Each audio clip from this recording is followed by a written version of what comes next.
Theodore Roosevelt was many things. Rough Rider, President, FDA founder, big stick enthusiast, mustache haver. But what he wasn't was stuffed in a meat locker for 200 plus years and then forced to survive a post-nuclear hellscape. Well, that changes today. Can you beat Fallout 4 as Theodore Roosevelt? As I look upon the handsome gentleman in the mirror, I decide he's not handsome enough, so I start changing and morphing like some sort of shapeshifter. I eventually arrive at my final form, and I think I did an alright job of crafting old Teddy. His eyes are a little too narrow, so much so they sometimes appear closed in conversations, but otherwise, I think I nailed it. After taking possession of some dirty bean water from Cosworth, Max Tennyson comes to the door, asking if I have time to talk about our Lord and Savior, Jesus Christ. I decide to humor him long enough to assign my special stats. I go with 10 strength, because this will primarily be a melee build. We'll go over that in a bit. I put 5 in charisma because Theodore Roosevelt was reportedly a very charismatic man, plus speak softly and carry a big stick and all that. 5 in intelligence because I thought I could boost it to 6 with the bobblehead and get the science perk for weapon upgrades. We'll get to that later. And finally, 5 in endurance because I'll be in melee with no armor, and I need all the hit points I can get. Now seems as good a time as any to go over the rules for this challenge. I can only wear a suit to represent his presidential attire, glasses to represent his pince nez, and Minuteman hat to represent his Rough Rider's hat. I can use sledgehammers and super sledges because of his famous saying, "Speak softly and carry a big stick, you will go far," as well as hunting rifles and revolvers because the Rough Riders were issued bolt-action rifles and revolvers. Now that that's out of the way, we can move on to the world ending, me getting frozen, my wife getting blasted, and me doing the old door trick to avoid killing the radroaches. I'm going to go ahead and make a save right here to avoid having to do all this in the future, okay? After scrounging around Sanctuary, I acquire a suit and glasses, and then make my way across the river to pick up a revolver from the skeleton that I'm sure died from natural causes. Afterwards, I reach Thicket Excavations, where I can acquire my second weapon, a sledgehammer. I agree to fix the pipes for Sully, and after I do, some Mirelurks show up, decide we're a couple of pipe-fixing nerds, and try and stuff us into Davy Jones' locker. And here I run into my first problem. My gun only has 5 bullets, and Mirelurks are notoriously difficult to kill in melee. So after wasting all my ammo, I cower up on a hill like a little bitch and let Sully do all the killing. I then wander over to Drumlin Diner and murder Wolfgang and Simone. Those drugs they were pushing were not FDA approved and needed to be seized. Realizing that 44 ammo would be a bitch to find this early on, I decide to walk to Salem, the one with the witches, not the politicians, to help out everyone's favorite Burt Gummer impersonator, Barney Rook. Unfortunately, before you can start his quest, the Mirelurks surrounding his house have to be put down, and instead of shooting them with his rifle, he's content to shoot the ground like a fucking dipshit. After countless deaths, I remember that blocking is a thing, and kite the overgrown shrimp down an alley one at a time and smash them to death with my crab mallet. Inside his bunker, Barney has the audacity to berate me for not doing enough to kill the Mirelurks and then sends me out to reactivate his turrets. Shockingly, this went relatively smoothly. I go for the easy to reach turrets first, and then kite the crab people, who taste like crab and talk like people, toward these turrets, which take them out easily. I then collect my prize, only to discover that Reba 2 has been outfitted with a 50 cal receiver. Welp, so much for having a gun with easy to find ammo, is what I would say if I didn't have the resources to build a heavy receiver on the spot. Go me. Now that I have a gun with bullets, I mosey on down to Long Dick Lukowski's cannery because Teddy smells something rotten in the state of Boston. Inside, I talk with an inferior Theodore, who tells me there is nothing suspicious in the basement, with all the subtlety and grace of me telling the cops there are no rotting corpses underneath my flower garden. After passing by the obvious elevator about half a dozen times, I make a trip to the basement, where a small pecker Peter traps me down here and I learn the horrible truth. Silent Breed is people! Well, feral ghouls, which is sort of people. Fun fact about this quest. The game expects you to be at a high level when you start it, so all the ghouls down here are tough as balls. I have to use a combination of panicked quickscopes and Scooby-Doo-esque cowardice to outmaneuver them. Once I confront Theodore the Lesser, he offers to rule the Commonwealth meat industry together as president and father's brother's nephew's cousin's former roommate. I tell him to suck my big stick and then beat him to death with it. Now that that's over with, I run to a pump house near Finch Farm, where there's a locked door with a numeric password. By entering the Deus Ex reference on the wall into the console, we see a snatch, or reference, along with our prize, the Gaynor. Now that my arsenal is complete, for now, I decide, fuck it, let's save Preston and his sad sack friends.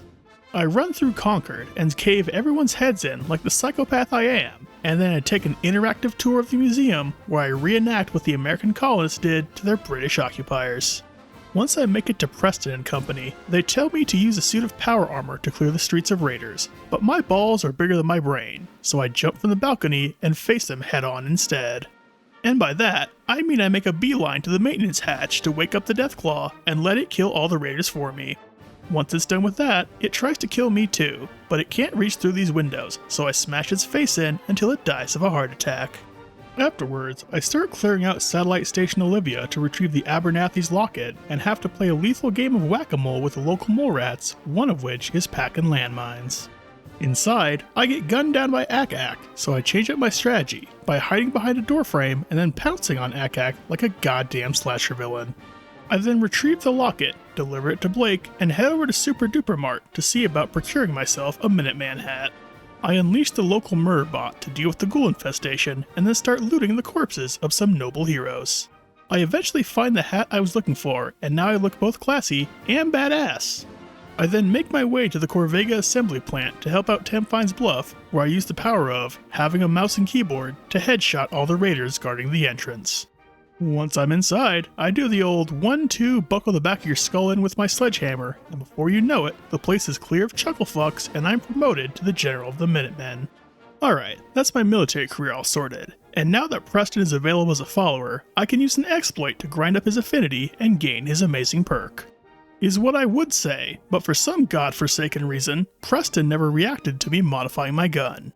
I tried over and over and over again, but Preston like that never popped up.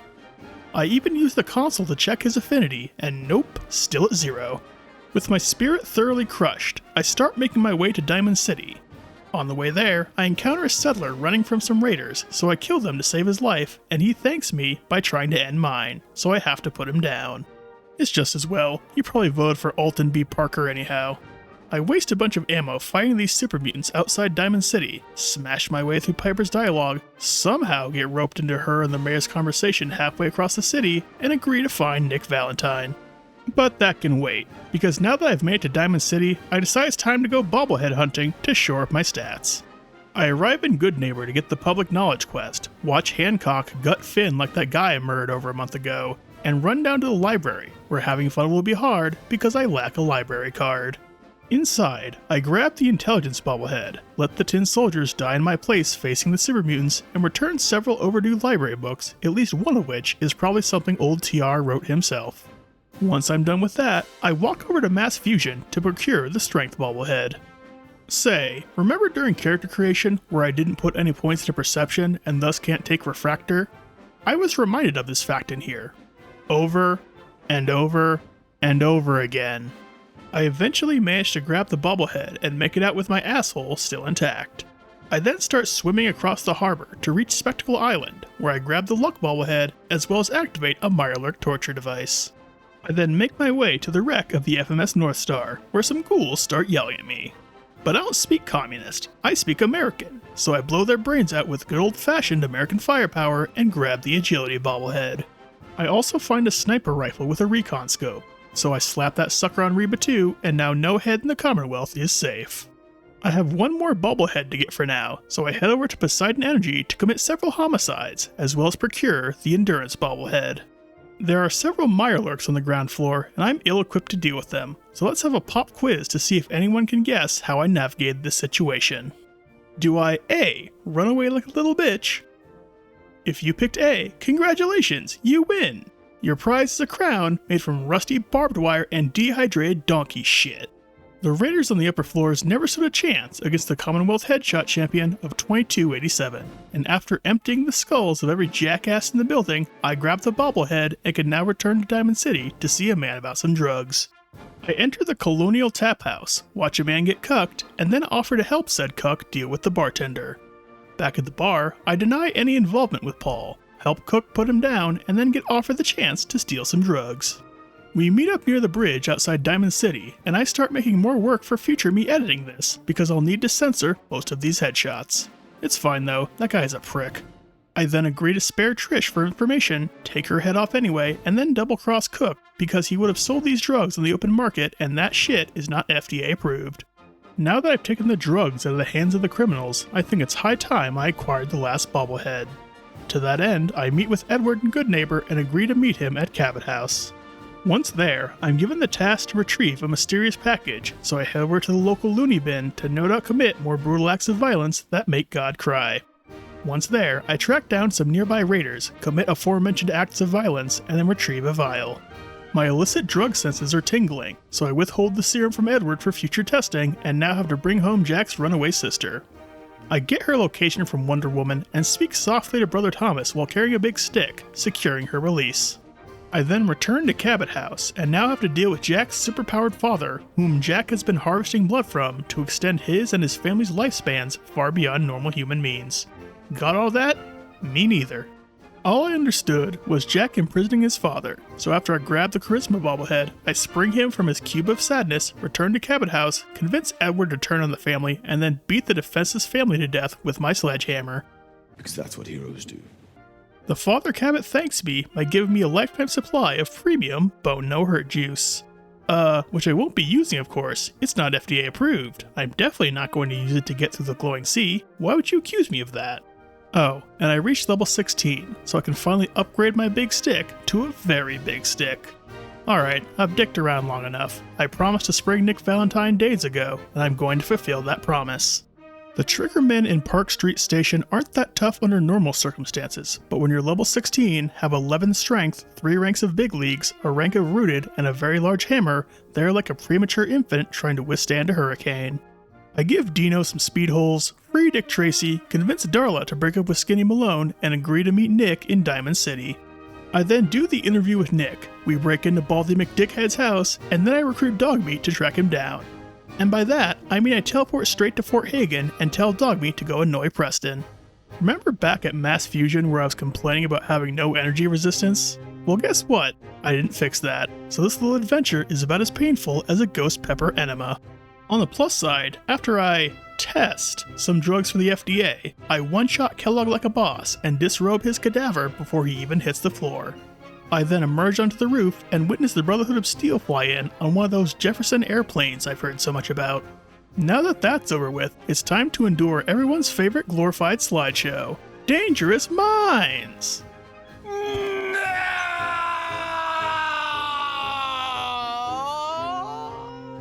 After I come down from the emotional high that this quest gives me, I decide now is as good a time as any for an upgrade to my arsenal.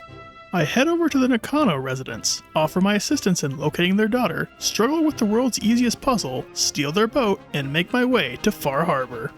Once I arrive, some local bumpkins politely ask me to fuck off. The town gets attacked by some pissed off salamanders, I jump into the fray to prove that I'm a real man, and the pissed off salamanders rip my nuts off. Afterwards, I recruit the town drunk to guide me through the fog. We decimate the local cannibal population. I actually use the gainer for once, get blown up, and meet a local nutjob who invites me to join their cult. I abandon the mission of finding the Nakano's daughter, which is not the first time Japanese Americans have been betrayed by Roosevelt, and make my way to the nucleus. Once I arrive, I witness some casual murder, get told to drink some piss water, and start tripping some serious balls. You know, if I had a nickel for every Fallout DLC that had a quest where you consume something, trip balls, and have to go for a walk, I'd have 3 nickels. Which isn't a lot, but it's weird that it happened thrice, right? Anyway, I smash some ghouls' faces in, use the power of literacy to open a door, grab a piece of beef jerky, present it to Richter Belmont, and get inducted into the cult of Spicy Air. Inside the nucleus, I'm given the task of tracking down a heretic, so I check out some holy sites she desecrated and realize that the paper she used to do so was actually a flyer for a local strip club. I go check it out, but the strippers are all real dogs, so I seek repentance at church, where the heretic happens to be. I convince her to beg for forgiveness from her fellow cultists, earning me Adam's judgment. I upgrade that sucker with a heating coil and can return to the game proper. That's a lie, because I decide that I want that stun pack upgrade, so I scrap every piece of wooden sanctuary and start building wooden shelves until my fingers bleed. I started this little endeavor at level 20, and you won't believe me when I say this, but I actually managed to get nowhere close to level 29. After over 1,000 shelves built, I gained a whole 2 levels. It wasn't a total loss. I gained a rank in toughness and rooted, which is good, because I'm about to take a walk through the glowing sea. I run away from the dangers of the glowing sea like a little pussy, till I sold that I'm a fellow cultist. That's some nice attention to detail right there. And meet up with the Dante's Inferno reference, who tells me to eat shit and die. Actually, he tells me to go climb Green Tech Gen X and kill a courser, but I do end up eating a lot of shit and dying. Because guess what, kids? I still haven't put any points through Refractor, and I never will. Why the fuck do people watch me? I eventually overcome my refractile dysfunction, and after testing some more drugs for the FDA, I scramble the courser's brains, scrape out the only part I need, and can now get it decoded at the Old North Church. Now, some of you might be wondering as to why I didn't make a beeline for the railroad the first chance I got to obtain the ballistic weave. That would have been smart, yes, but one of the things Theodore Roosevelt is known for is breaking up the railroad monopoly of the Northwest. So I put it to a vote in my community tab whether or not to wipe them out, and with a 6-4 vote, it was decided to run that train off the tracks, and who am I to subvert the will of democracy? So with that out of the way...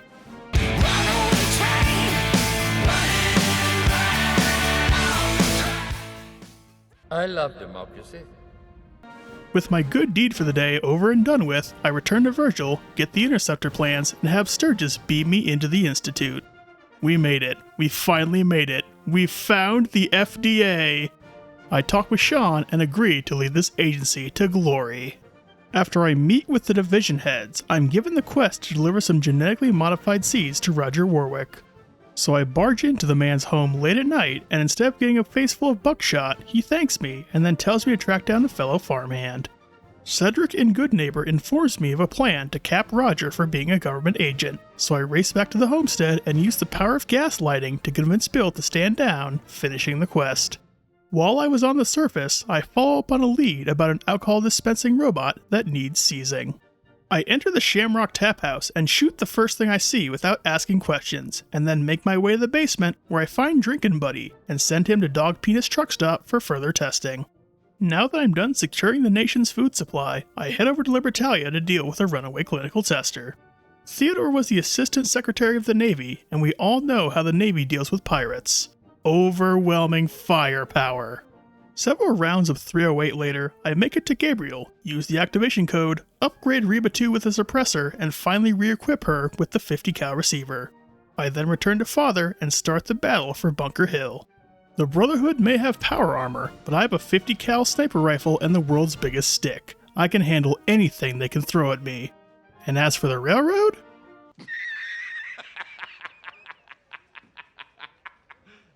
Anyway, I use the recall codes on the synths, an old man yells at clouds, and I attend the directorate meeting where I am given my rightful title of King of the FDA.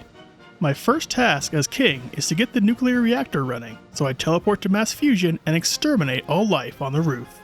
I then decide that life isn't worth living anymore, so I attempt to splatter myself on the pavement, but I get caught in a loading zone, so I'm forced to continue the mission. I then enter the reactor room buck-ass naked, grab the agitator, get my ass handed to me by a legendary sentry bot, do some more FDA testing, reduce the sentry bot to scrap, turn the lobby into a graveyard, and deliver the agitator. I'm then tasked with recruiting a new scientist for the FDA, so I peacefully negotiate with his security detail, tell Gromit he can have all the cheese he wants, announce the FDA's imminent takeover of the Commonwealth, and start the reactor, condemning the Commonwealth to an eternity of cruel experimentation. Since I already sent the railroad to the big train yard in the sky, the only thing left to do is end the Brotherhood. What else do you want me to say? I stomped the Brotherhood during the Battle of Bunker Hill, and this time I have even more backup. The only tricky part was blowing up the generators, but a couple of stealth boys renders that challenge moot. The virus synth hacks Liberty Prime, we teleport to safety, I watch my Sunfather die, and prove yes, you can beat Fallout 4 as Theodore Roosevelt. That was surprisingly fun. I greatly enjoyed the combination of long-range head popping and close-range smashing. Even the lack of armor felt invigorating, like every encounter was life or death. Anyway, thank you all so much for watching, and thank you United States Marine Band and United States Air Force Band for the music you heard throughout this video. My name is Mr. Monto96, and I'll see y'all later.